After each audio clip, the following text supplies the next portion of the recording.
Life Management Science Labs would like to acknowledge that we live and produce this podcast on the traditional lands of the Wurundjeri people. We'd also like to acknowledge the traditional owners of the lands of our listeners and our international colleagues. We'd like to pay our respects to their elders past, present, and emerging.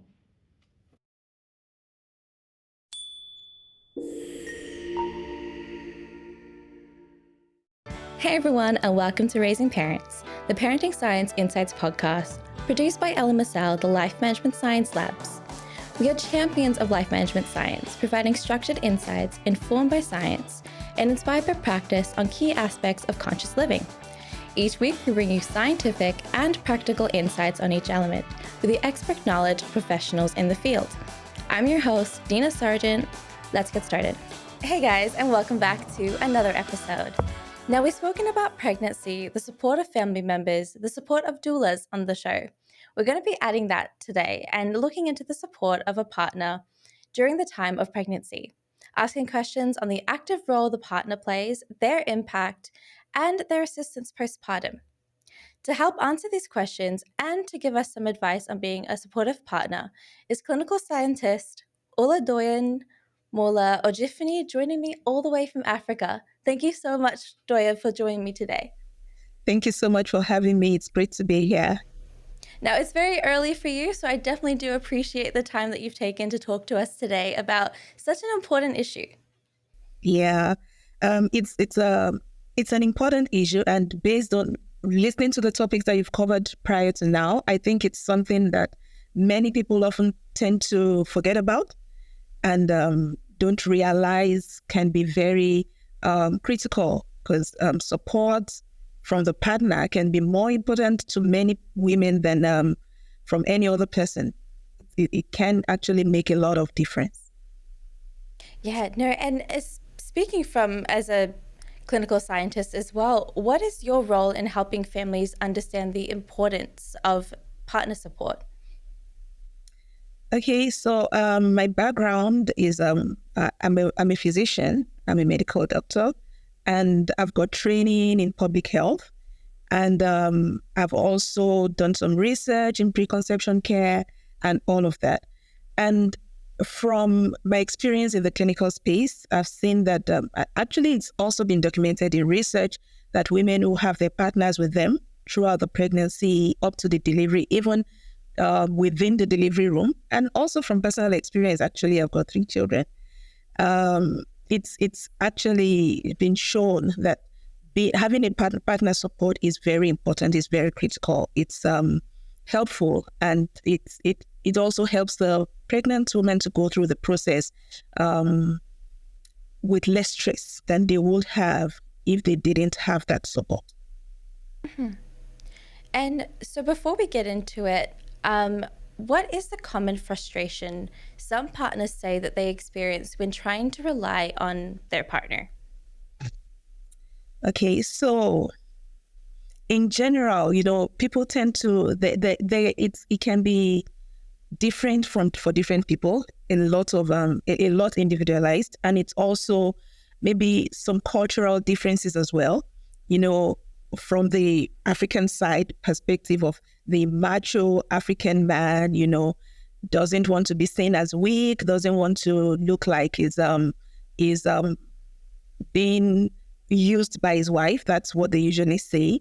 So he's trying to he may be feeling like afraid, maybe a bit scared of the process, but he's trying to show the macho face. And because of that, he's not really into the space of understanding the woman's emotions, understanding how she's feeling.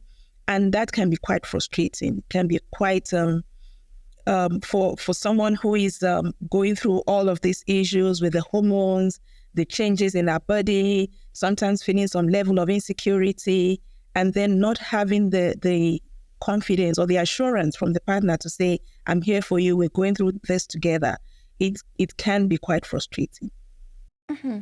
And I think that's pretty much that's very similar to my side as well when it comes to that, because I'm part Asian as well. So I think Asians have a very similar reach when it comes to that, having to be weak. And I think there's a Western terminology that that I hear a lot in films, that I hear a lot socially, where the male is whipped. So they're sort of like they're just taken control by their partner. So that is that whole sort of idea of the social aspect of just not allowing themselves to look like they're below the woman, or they're sort of, yeah.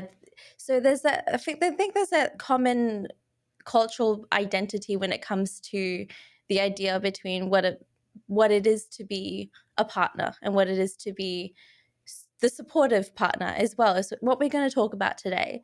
And that's such a great introduction into our topic. But before we get deeper into it, I love to get to know some of your recommendations and some of your interests as well.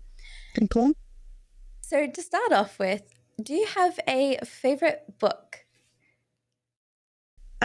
Well, it's kind of difficult to identify a single favorite book because I tend to read a lot. I remember when I was much younger, I would be in the house and people wouldn't even know I'm there because I'm just hiding and reading something. It took a long time for me to start watching. I was more a reader. So recently, I've been reading about temperaments. I've been reading about family life and things like that. So, favorite book, maybe the most the book that I read the most nowadays is maybe the Bible, because Okay. I tend not to I tend to read so many other things and get into a lot of reading for research and all of that. But it kind of reading the Bible, it settles me, it's calming, and there's every aspect of life, anything I'm thinking, I'm afraid, I'm angry, and I can get all of that in there. So that's kind of, maybe that would be my favorite book right now. No, that's always a great thing. I think that's always how I feel about the Quran as well, just sort of that being my absolute favorite book. And it's always something that you can go back to, and always something that's always there. So I can definitely relate when you're saying that. Now, when it comes to a movie, do you have a movie that you've recently started to enjoy? Yeah, actually, I've been watching Young Sheldon with my kids, with the family, and we find it hilarious. We find it quirky and quite interesting, and it's something that we've all enjoyed. And it's everyone wants to watch it, but no one wants to be left behind. So we kind of taking it slow. But that's the one that we're watching right now and enjoying. Yeah, Young Sheldon's really good. That's another thing I have, is I cannot watch shows with the same time as people, because I always end up watching it at my own time anyway.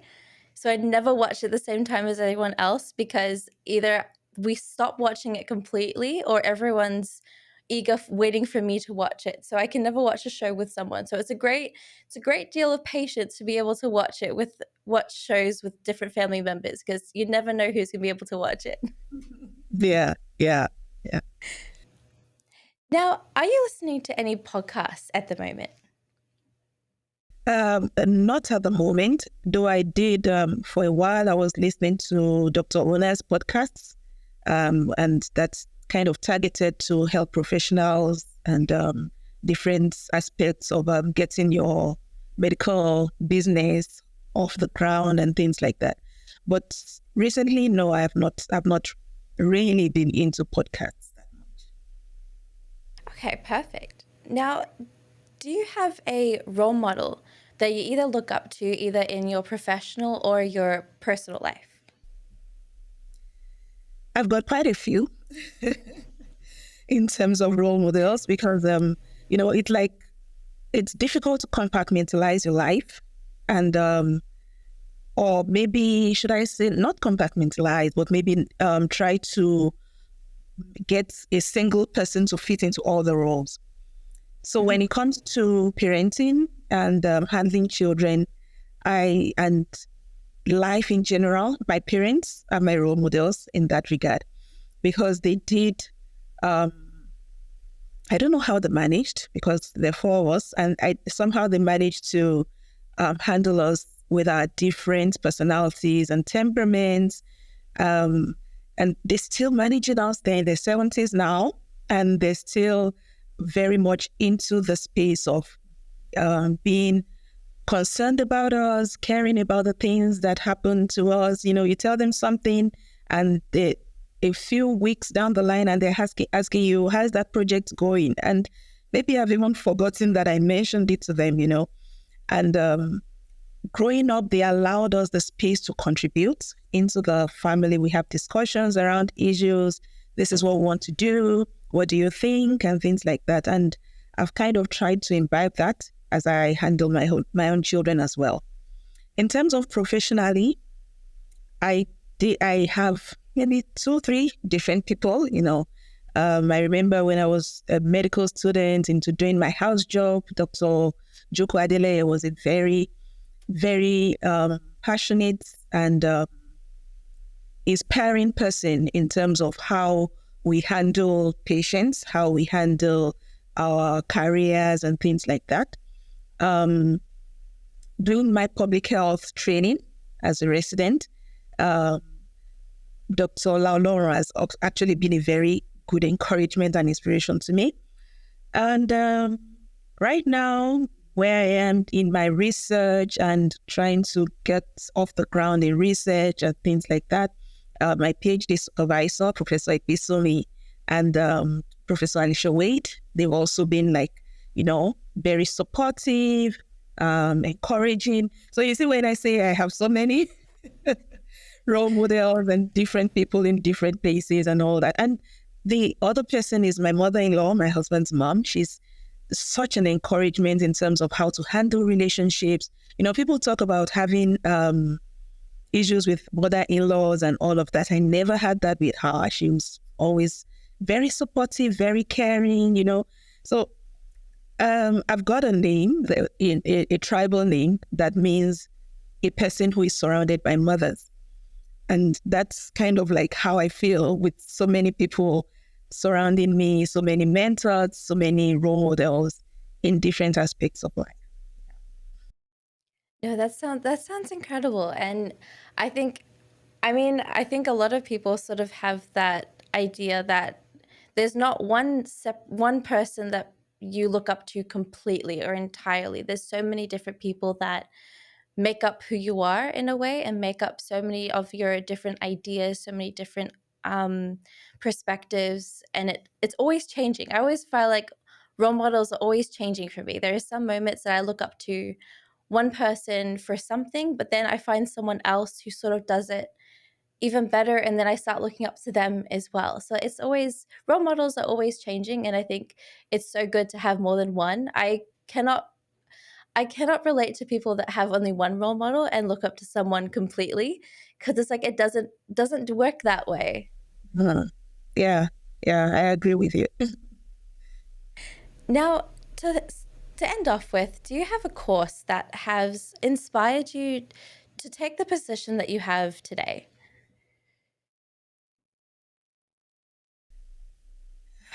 That's a difficult question to answer because, I've kind of done so many different trainings, been into so many different things. But I think that one of the things that has helped me is learning about leadership. And it's not a course per se. It's kind of more like a relationship kind of setting. So we have this, the Men of Issachar Vision. It's a ministry. And there's a whole lot of teaching around leadership, around how to handle. And, the first thing that they always talk about is lead yourself first. When you lead yourself first, then you're able to lead others, So that's one thing, learning that leadership. And, it just always also goes back to when I was doing my master's, there was this course we did on, I think it was strategic leadership, that talked about personal mastery. There was this 5 different points and all of that. But that issue of personal mastery actually spoke to me a lot. And it's one thing that I've taken along with me, that I try to imbibe, wherever you are. It's very easy to get fly off the handle, people frustrate you and things like that. But if you're able to master yourself, control yourself, then it just makes things so much easier to be able to handle other people. Yeah. So I wouldn't say it's a must. Well, that sounds like a very deep course to go through. And a lot of lessons can definitely be learned, not just how to take it professionally, but also how to use it in personal life, in everyday life, in a day-to-day understanding. Uh-huh. And it's more or less like an ongoing thing. It's not something that ended at some point. It's something that we keep going through, we keep developing. Yeah. No, that's very true. And I love that course. I think everywhere needs to have a course like that where they sort of just really get you to think about so many different things all at the same time, and really, I think, have a course where it takes you to look into other people's perspective and other people's ideas. I think that's a really important way. Now, we know that parenting has so many different things involved, so many different roles that sort of take on, and so many different definitions, and everyone may not have the same definition. What would your definition of parenting and being a parent be? Okay. So, when I saw this question, I thought about it. And I think for me, parenting, it's about grooming your child and helping them to become independent, not an extension of you, but their own independent, being able to identify themselves as a person and being able to stand on their own and being able to uh, use their space and manage themselves. So it's for me, it's about grooming your child and helping them to grow. I love that definition. I think, especially, I love the idea where you said it not to be an extension of you.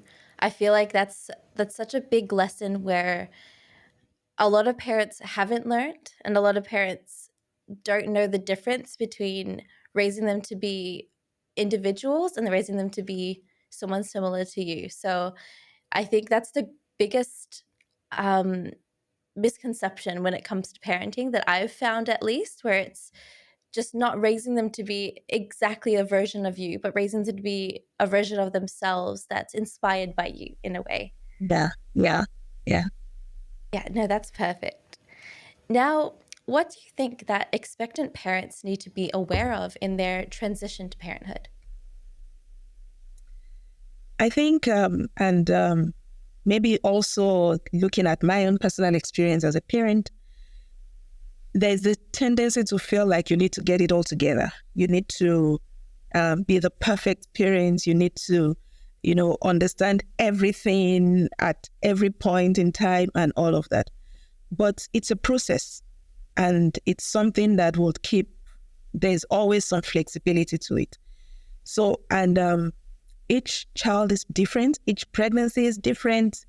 Each situation is different. And for every child at every age, there's also a difference. I mean, when they're 1 year old, they may like something, and then they get to be 5 years old, and it's like what they liked at 1 year old, they now kind of detest it, So it's a growing process, and there's a whole lot of flexibility to it, So there's no need for any form of rigidity. We learn as we go. It's something that, just as you're grooming the child, is kind of like you're grooming yourself. So, for example, now I've got my first daughter is going to be 16. I've also got a 5-year-old, and handling them, the differences.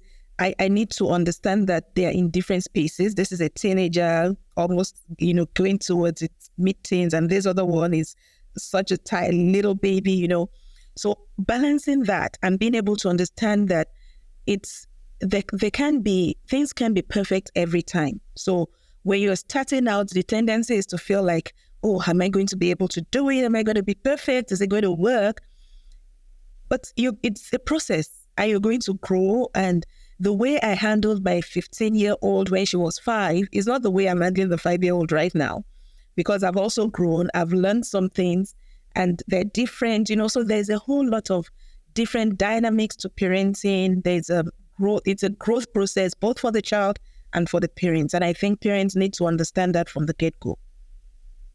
That's such a great way of looking at it, especially when raising them to be individuals, as you were saying, as a definition of parenting before. You're also adding to the fact that each child is going to be very different in how you raise them, and they're not going to be, okay, some rules that you set for one is not going to be the same rules that you set for the other, or it's going to be different understanding of rules. I know, especially with my sister and I had a rule that I needed to stay home on certain days. My sister had a rule that she needed to go out because she stayed so much at home that there was that huge difference. Like trying to get Yeah. her to go out was a big thing.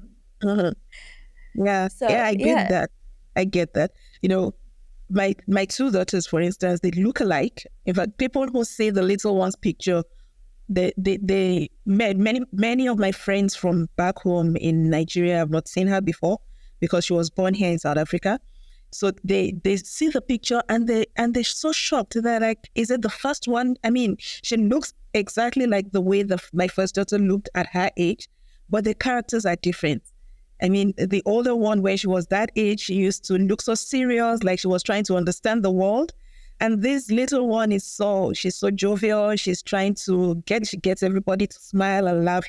So it's always very important as parents to also understand that the children will be different. And I've got a boy in between them who is doesn't have either of their characters. So it's a balancing act, and there's a need to be very flexible. There's of course the rules, where you have family ground rules and all of that, they will be there, but the application to each individual might be different. And we just need to understand that it's a growth process. There's no rigidity to it. We need to be flexible in handling things. yeah, that's perfect. Now, looking into the supportive partner, and a lot of people, I think we've said this earlier, is that some of the bare minimum that a lot of people are expecting is that the partner is there, is present, exists in the room, or is in the house, or is around them. But what does it actually mean to be a supportive partner during a pregnancy? Yeah. So I think it's like I said earlier on, it's kind of individualized. Different people want different things. And even for the same thing, it's for the same person, sorry, she might want different things at different times. So right now, she wants you to sit there and be beside her and talking to her. And the next minute, she wants you to be far away. So it's, it requires a whole lot of understanding on the part of the partner. And I'm looking at this both professionally and also from personal experience of what has happened with me and what I've seen with patients being in the clinical space. So I remember when we were students, I wasn't married, I didn't have kids, so I was just looking at it from the textbook perspective. And there would be women who would come and would be crying that they're frustrated because their husband is not supportive. And by the time you go through it sounds like something so ridiculous. Like there was a particular woman who was she couldn't stand her husband's perfume throughout the pregnancy. I mean, the smell of that perfume, she would just become nauseated, sometimes start vomiting. And the husband had to understand that. Now, when I heard that, I felt like, what's all of that? I mean, but when I got pregnant, I couldn't stand the smell of my husband's perfume either. I didn't have morning sickness, but I couldn't stand the smell of his perfume. And I tried to okay, no, please don't use this. But of course, what I did, which is very funny, I was the one doing the shopping for the house and I stopped buying his perfume.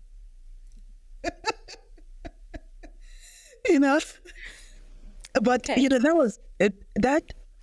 If it was maybe someone with less understanding, he could have gotten frustrated, gotten angry, gone to buy one for himself.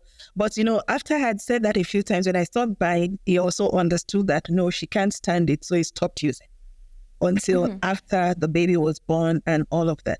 So it's just the I think one of the main thing that many pregnant women need is understanding from their partner, just that ability to just be there. Sometimes you may not be there physically, but be there with them in terms of they understand that you know what they're passing through, you feel for them, you are kind of able to flow with whatever issues are coming up in terms of how they're feeling at any particular time, any point in time. I mean, there was a man who said that his wife woke up in the middle of the night and wanted ice cream, and there was no ice cream in the house. And he had to go out and start looking for stores where he could buy her ice cream. I mean, this was almost midnight. But that takes understanding. It takes being able to just say, because she couldn't sleep and she was almost weeping, asking for ice cream around 12 midnight, So it's just that understanding that, oh, okay, he's there. Today I need a back massage. Tomorrow I don't want him to even touch me at all. And he's ready to understand that. Yeah, and I think especially me not going through that myself or haven't gone through that myself, it sounds like such a strange concept of, I mean, we hear a lot, especially in the society and especially around my group of friends, where they don't wait for a man to sort of go and be there and sort of like do things for them or go and do the ice cream or like situations like that, like you were mentioning. And it's strange to me because when I was listening, like trying to do research on the topic, trying to understand this concept, like you said, when you never experienced it, you're going straight from textbook, you're going straight from the whole idea of you being by yourself and not really realizing. And that's sort of where I am at the moment as well. So I'm just sort of wondering why is it important for a partner to be there and to be present and to go with all sorts of things, and why also isn't the woman able to do it themselves in a way? Like, I don't want to sound disrespectful in any way because I know that that's the way, but that's just the question that's sort of in my mind when it comes to how can we sort of make a lot of people who haven't experienced that understand that, especially coming from an end where it's like a lot of people aren't relying on a man or waiting for a man or things like that. Yeah, I get where you're coming from. And for me, I'm a very independent person. I like to do things myself. I like to handle issues. I mean, my husband used to say, you need to allow me to be the man. If my bulb burns out, I would get up, get the ladder, get up there and fix it. That's the kind of person I am, So now being in this needy spot where I'm now not like, I feel like I need some support. It was a bit strange. I mean, even hearing it before I got there, seeing people feeling like, yeah, I need somebody to be there. It just looked strange to me because I always was independent, able to do things on my own and all of that. But the thing is, with pregnancy, there's a whole lot of hormonal changes. It's like the hormones just kind of go haywire. Sometimes you feel hot, the next minute you're feeling cold. Sometimes you want this, the next minute. I mean, you feel like you want to eat a pizza, for instance, and maybe a pepperoni pizza. And then you smell the pizza and you feel nauseated, you want to throw up, and you're like, no, get it out of my sight. It's a whole lot of, it's an emotional upheaval in a way. So, but it's also, so it takes understanding for someone to be able to see that this is my partner and this is what she's going through.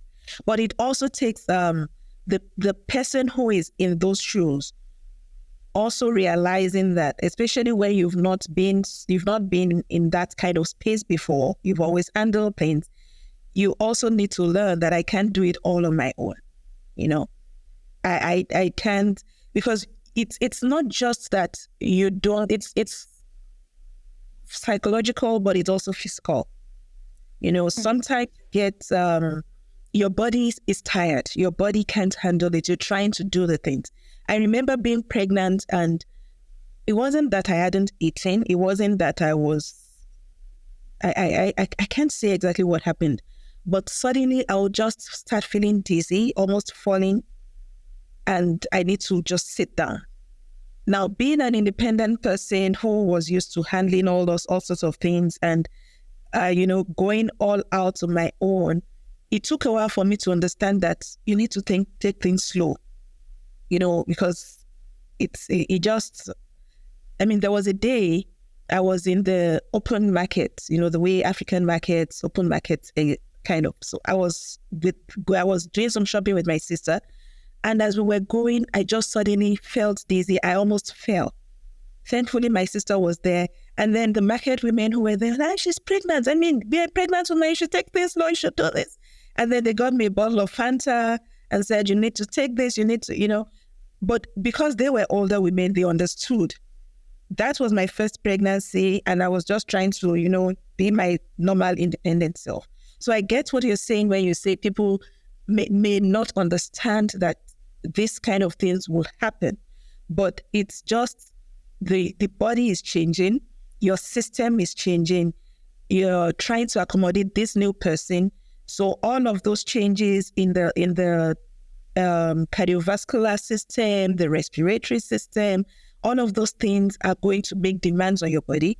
And there's going to also be the effects of the hormones and all of that. And that would make it can make you not be in the kind of emotional space that you would have liked to be in, and then needing some help that you didn't think you would need. Yeah, thank you so much for sharing some of your own stories and some of your own experiences when it comes to your own independence and trying to work out how to also allow someone else to take care of you in a way. And I think it's a hard thing, and it's a really difficult thing from a lot of the friends that I've seen that are very independent, that have suddenly gone in and needed to raise a child, to be pregnant and go through pregnancy and just allow other people to look after them and allow their partner to take care of them. I think it's a very difficult thing, especially in this day and age where we're so focused on a woman maintaining her independence, a woman maintaining her strength and her right to do whatever she wants and still be able to work and just take care of herself. And I think that's something that a lot of society today hasn't really gotten the concept of allowing other people to take care of them, which is very interesting. Now, to go into it a little bit more, what is the impact of a supportive partner on the mother's mental and emotional well-being? Okay, so the emotional well-being of the mother is very important for the child. I was kind of saying earlier that the research has shown that the emotional space the mother is in can affect how the child eventually turns out in terms of how the child's emotional state as well. So the tendency to be irritable, the tendency to get angry over little issues and all of those, once a partner understands the needs of this pregnant woman, she needs her space at this point. She needs me to be there for her at this point, and all of that. It helps the mother to understand that somebody is there for her. Her partner is there and is supporting her, and that kind of resets her space and helps her to be free. So all of those, being irritable, getting angry easily, it's tempered down because she understands the partner also gets her and knows when to step up, knows when to stand back, and that gives her the space to just be. And that would help her in terms of being able to cope with all of the changes and all of the mental health things. And of course, also knowing that somebody is there, it's also very emotionally, it's also very helpful because you understand that, oh, okay, I do have this support. I do have somebody backing me up. Yeah.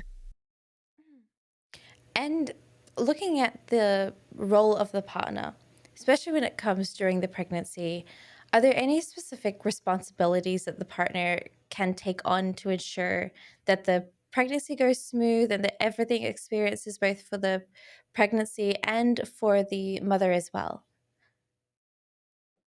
Yeah, I think mainly it will also depend on the individual and what they need at each point in time. For many women, healthy pregnancy, they can handle most things. They're not broken, they're not fragile, they're not made of glass suddenly because they're pregnant, so they can still handle most of the daily things. But it's just the being able to say, for instance, depending on how we've planned our things, maybe the woman is the pregnant woman ordinarily would do the cooking for the family. And then the partner stepping up to say, no, you need to just lie back and put your legs up and I'll do the cooking, can just be all she needs at that point in time. So it will depend on each individual. Of course, people who have some health challenges that will mean that they need more than just the regular everyday, that they can't handle regular everyday things, would require more support than someone who is going through a healthy pregnancy. But for most people, going through a healthy pregnancy is just the knowing that if I say that I'm not going to do this, or if I say that you're not going to insist and say, we've decided that this is your role and these are the things I do. You handle these chores and I handle those. The partner should be able to step up and say, there will be some points where she would need me to handle this. For example, maybe in a setting where it's the partner who does, it's the woman who does putting the clothes in the washing, moving them to the dryer, and all of that, the ironing and setting things up. And the partner comes ahead and says, oh, okay, I can help you with those. I can, or even before, without saying anything, she just comes there and says that everything has been sorted, the ironing done. I mean, it's just, it kind of lifts up her spirits. It's a support. Of course, there may be some instances where, depending on how the hormones are going at that point in time, just seeing that somebody has done that may also throw her off and she starts crying. You mean that I can't do things myself? Now you're doing them for me, So it's a whole lot of balancing things and understanding things. And yeah, just being there, understanding what she needs per time. And that's, it's not, there is no rule that says you must do this. No, you cannot do that. In fact, sometimes, like for instance, maybe you have a lawn and you take care of the lawn yourself, and then you can go there and you as long as you're not the one lifting the heavy lawnmower, just pushing it, just walking behind it can be a form of exercise for the pregnant woman, and just allow her to, if she feels like, just allow her to do what she feels like doing, as long as you're there supporting her. No, I think especially when it comes to cleaning up the washing, that's like the best thing, because especially from me, I absolutely hate doing laundry, even as an like everyday task as it is now. So the idea of, okay, if I'm going through a certain situation, I would hope that my partner would go ahead and see that as a task that is going to cause me the most annoyance and find ways to sort of just deal with that, so that then I don't have to, that doesn't have to be another task that I can deal with. So I love the idea of that being just sort of like an ongoing responsibility to sort of just help manage around the house, to make sure that the roles um, aren't too much for her to handle at that point, because I think that that's such an important part. I mean, when you talk about being a partner, you talk about partnership, sharing things, being sharing tasks, sharing roles, and there's a whole lot of that from what I'm understanding now, especially when going through a pregnancy and dealing with the heightened emotions and heightened exhaustion that sort of comes with it.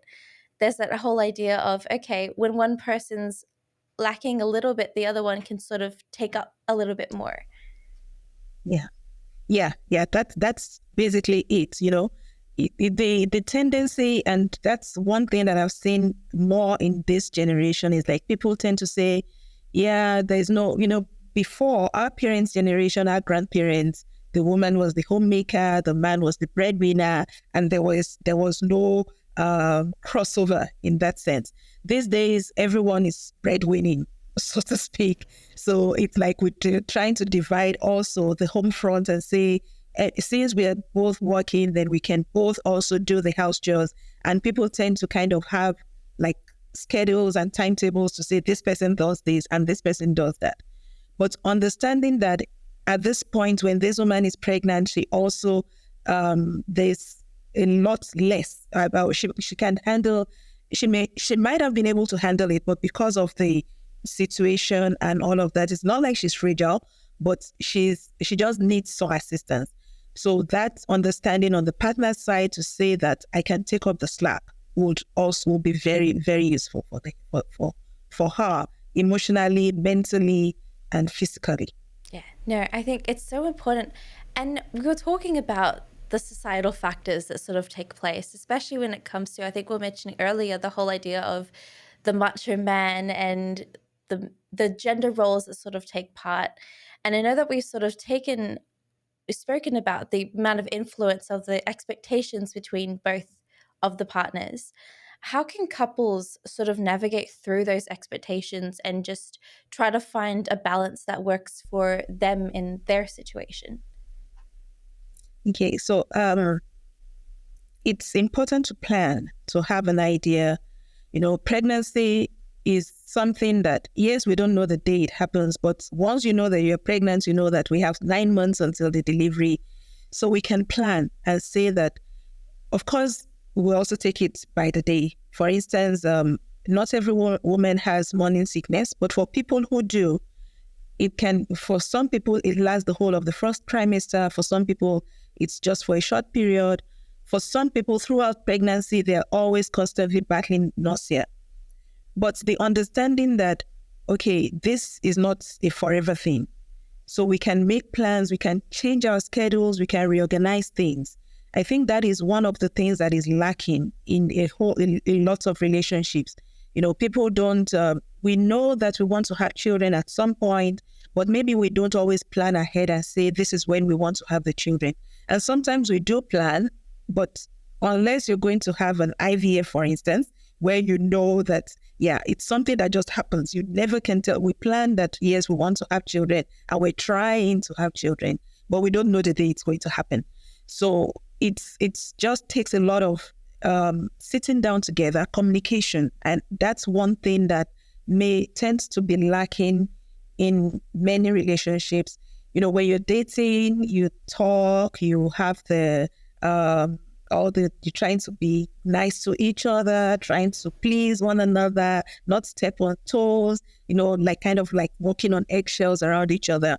But once the commitment comes in and we know that this is a long-term relationship, then people tend to be more slack about talking about issues. We just, how was the day? It was fine. The weather is cold today. No, it's hot, and that's it. And there's that heart-to-heart thing of speaking about our personal concerns, personal desires may not be there as much as when we were trying to understand one another during the dating period, So, but that's one thing that still needs to be there.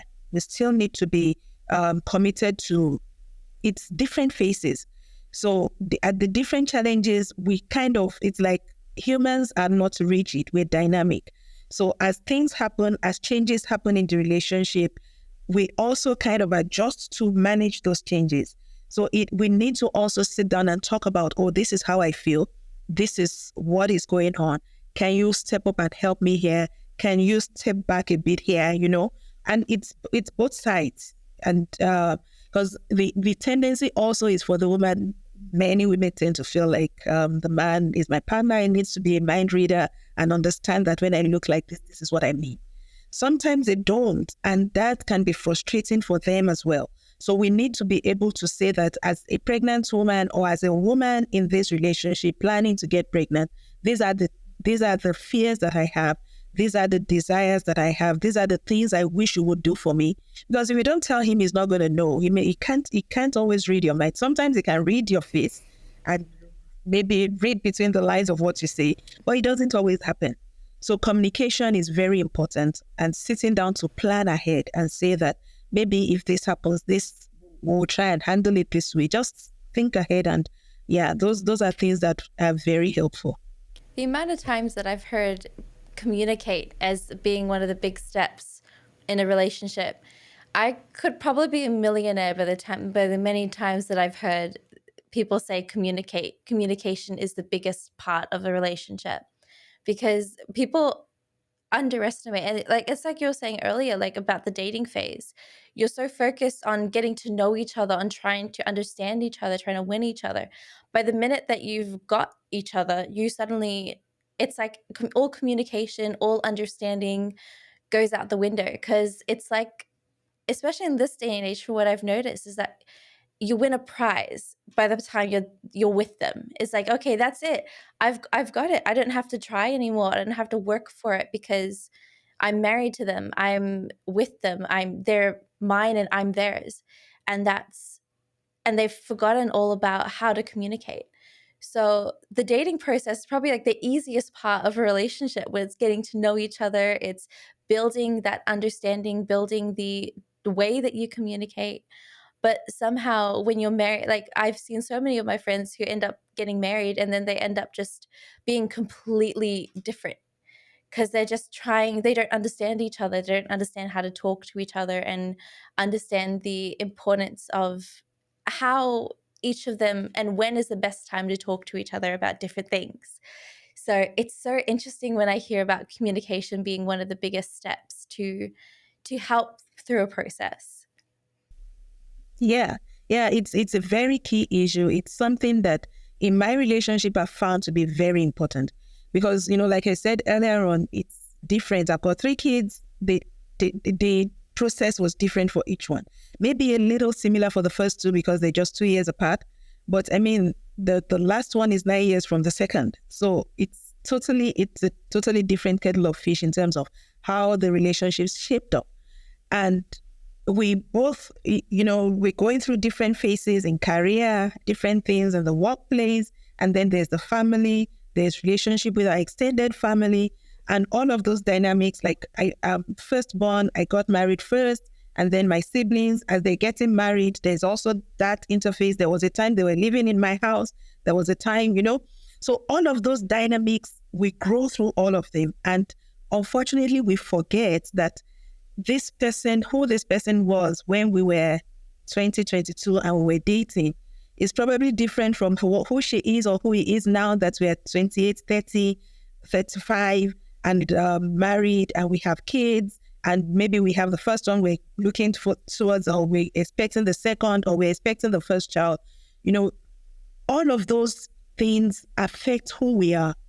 And if we don't sit down and talk, not just, and it's not like it's a classroom or it's not a scheduled exercise to say, today is the day we're going to talk. It's something that we just do as we flow along each day. And we should just consciously talk about, okay, how I feel about this. For instance, something happens in the child's school and we are trying to sort it out, trying to handle that particular issue. Most times couples tend to focus on, why did this child do this? Why did the teacher handle the situation this way? But sometimes we also need to sit back and think, how do I feel about this situation? How do you feel about it? Those are the little things in communication that help us. And when we are able to be open with those things, then it also helps us to be open with, it's about being open about our emotions, about issues, not just talking about the issues on the surface. When we talk about the issues deeper and talk about our feelings about those things, then it helps us when it comes to how are we handling this pregnancy process. Because now it's not just about, oh, okay, we're planning, we know it's 9 months, so we're planning how to dress the baby's room and how to buy the baby's things. It's also about, how do you feel about being a father? How do you feel about being a mother? How do you feel about, we have an older child. How is this older child going to handle the younger one? How do we handle both of these children?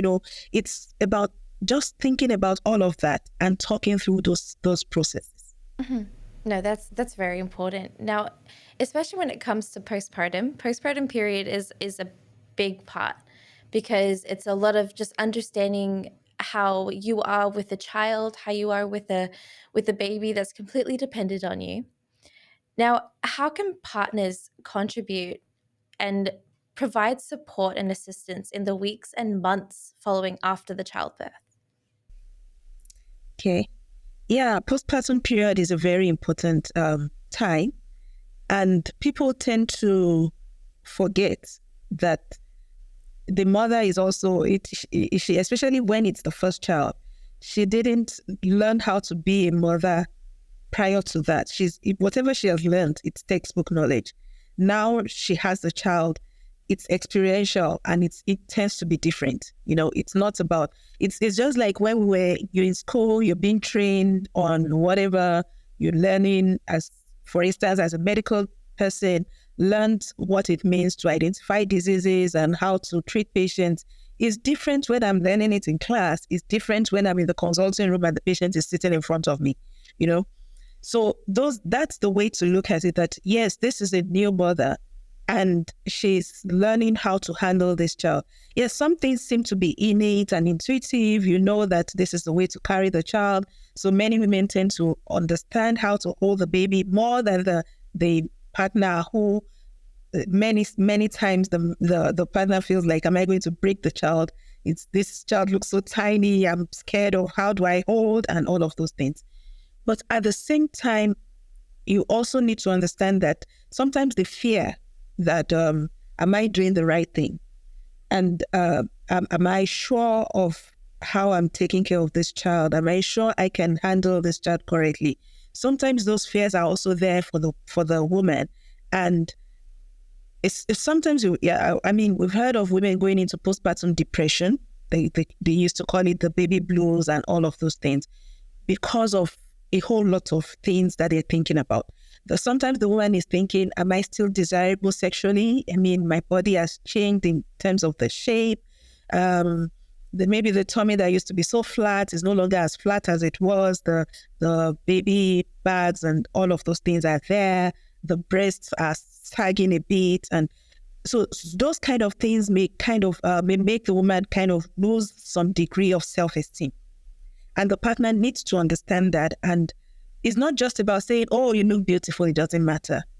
It's it's understanding that she feels that way and being able to say, yes, I understand, but I remember a friend telling me that, she was saying, I can't remember if it was the child that said something, and she said, yes, this marks on my tummy, they show that I love you. It's because I loved you that I have all of this.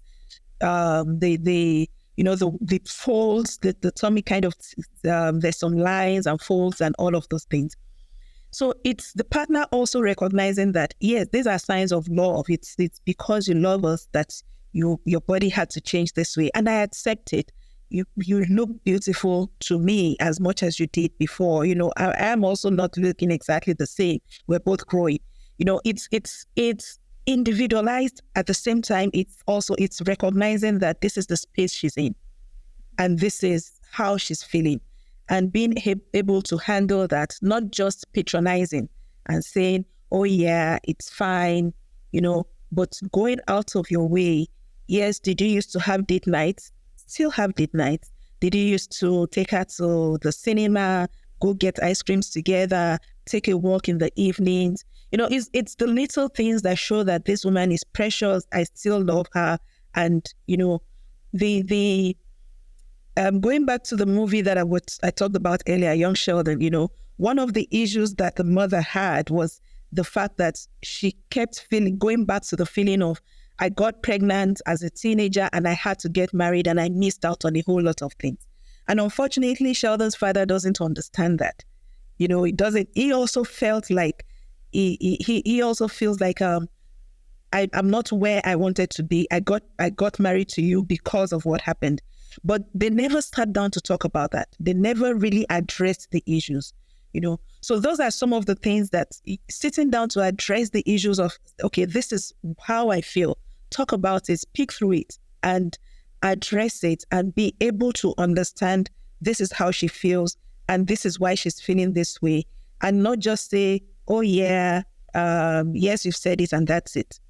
But getting the meaning and being able to address the meaning of whatever she's saying at that point in time, whatever she's feeling, Those are very key things in terms of being supportive.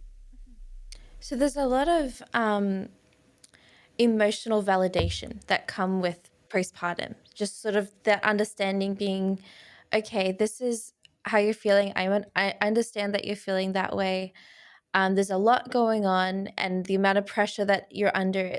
So just sort of that validation, the reassurance of, okay, everything is changing, but it is also changing for the better, or it's also changing for the way that we were always going to have it that way. And we were always going to go through this, and we're going to go through this together. So there's a lot of the reassuring phrases and vocabulary that sort of come in during that period of just understanding.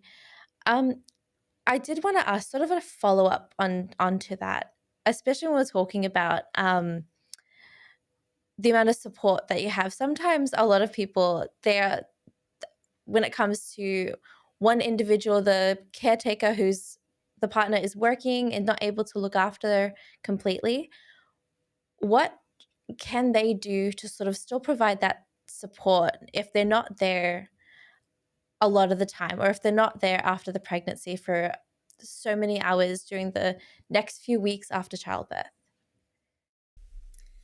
Okay, so usually, depending on the country you're in and all of that, women tend to get maternity leave.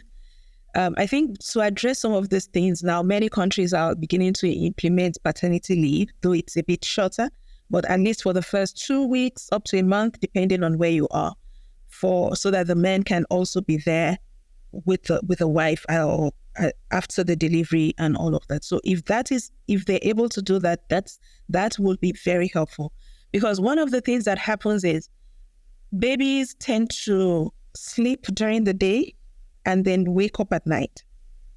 And when they are sleeping during the day, it's during the day, and the mother is also busy during the day, handling things, maybe doing the laundry. If they have older children, she's taking care of them and all of that, cooking and things. And then at night, when she wants to rest, that's when the baby wants to play. So there are different trainings and stuff that are available these days to help teach mothers how to handle and train their babies to sleep at night and things like that. There is a whole lot of that available now. But even if you don't have access to that, one of the things that usually helps is, and that's one advice that I usually give to new mothers, is when the baby is sleeping, please go and sleep. So don't say, baby is sleeping, now I can do my chores. Leave the chores and sleep. When baby is awake, once you have fed the baby and maybe you can just lay him or lay her down somewhere and then do whatever chores you need to do. Because if you're not sleeping when the baby is sleeping and baby tends to be awake at night, then you will still not be able to sleep. So what the partner can do is, if they're able to be there, for instance, a partner who is working during the day and is there at night, can assist during the night for the night shift, so to speak. So mother expresses some breast milk and he takes over in the night. Of course, it's also going to mean that he will have to find some time during the day to also take a nap, because it means he is not going to be able to sleep so well at night when the baby is awake. And that's why I said communication is very important. Because if they don't sit down and talk about how do we handle this, then it's going to tell on them in the long run. The other thing is, if you have access, if there's access to baby care, daycare, or somebody, you can employ someone and all of that. The partner can pay for someone to come in and be in the house with them while he's not there to help handle things, so that maybe baby is awake and mother needs to rest or house chores need to be done. Someone comes in, does the cleaning, does the laundry, and just keeps the house clean, and the mother's only concern is the child. If that is available, then please take that step and assist in getting that done. When we had our first 2 kids, I didn't have any external help, apart from my mother and my husband's mother coming in and spending a few months with us. But outside of that, I didn't have any external help. But by the time I had the last one, I was older, I was 39, And I just couldn't handle the pressure. So at that time, my husband was like, you really need to get somebody to help you. I always said that, I said earlier that I was very independent. I liked doing my things. I liked my things being set in a particular way. But when he said, no, you really need to get someone. So we got someone to do the house cleaning. And then, of course, the older kids were also older. The one that was younger at that time was 9 years old. So I also got them to start doing chores and do, prepare the school lunch when they're going to school. They started prepping their lunch. They started doing, so I would just lie down because I wasn't able to, throughout that period, it was like I hadn't ever been pregnant before.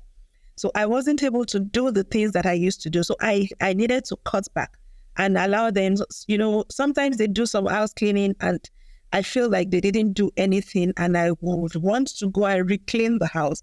But I had to tell myself and kind of rewire my brain and say, no, you need to take a break. So I'll just lie there and look at them. Whatever they do, that's it. Whatever they cook, we eat it like that as a family, But it took us talking together and addressing it and saying, this is what you need to do. Because my husband was not able to be there because at that time he was working, he would work shifts. Sometimes he's working 36-hour shifts. So that means he's not there at all, So, but he made that plan to say, get somebody to come and do some things that you can do and get the kids to also step up and do things where whatever they can handle at that point in time. And that really helped. So communication about what needs to be done. And also, if you can hire help. When you're available, try to step up so that when you're not there, she knows that if you had been there, you would have done it. It's not like, when you're not there, it doesn't really make a difference because even if you're there, what were you doing anyways, So those are just a few things that I think can be helpful. No, I think that's such a great advice and such a great way to sort of do a last sort of key steps and sort of make it a little bit more comfortable, especially postpartum. I think that's like we said earlier, I think that is one of the hardest stages throughout the pregnancy, just the recovery afterwards and just even the emotional recovery after the pregnancy. Now, we're going to go into our open mic section of the show. And this gives you a chance to talk about anything that you're passionate about. It can be something that you want to share with our audience today. It can be just something that maybe we didn't even mention something today that you sort of feel that needs to be addressed or needs to be spoken about. So in the last minute or so, I'd love to give you the floor and share something that's on your mind for today. Okay, yeah. So I think this will probably also still relate to pregnancy. My research recently has been around preconception care. And preconception care talks about getting ready for pregnancy. And it's something that is not done so much anywhere. Many high-income countries do have some level of preconception care. And what it involves is getting ready in terms of the physical health. Maybe somebody who has some chronic diseases, addressing all of those, identifying things that could negatively impact on the pregnancy. But many times, however, it's focused on the woman. So it's like, this woman wants to get pregnant, let's get the environment ready. But at the same time, there's also need to prepare as a couple.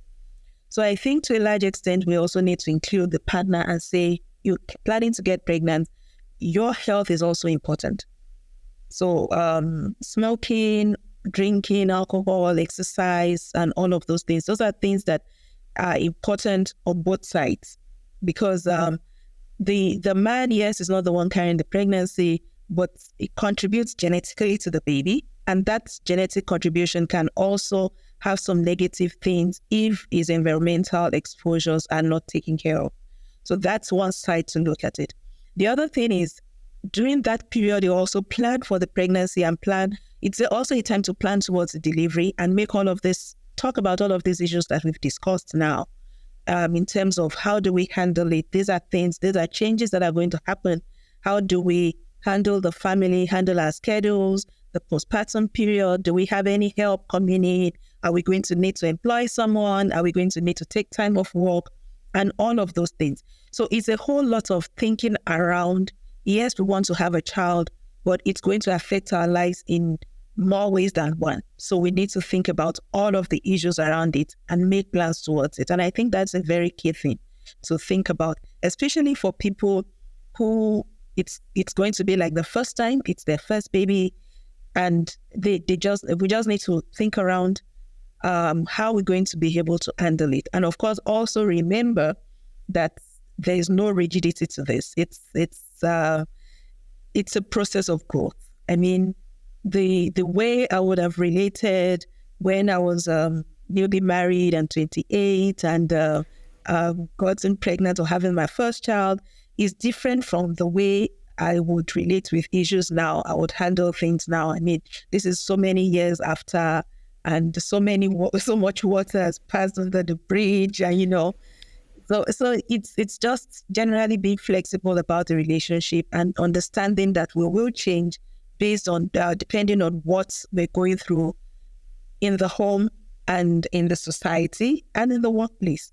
Because of course, as you're growing, also you're getting promoted in the workplace, having more responsibility, taking up more things, and then also societally, the things that are expected of you.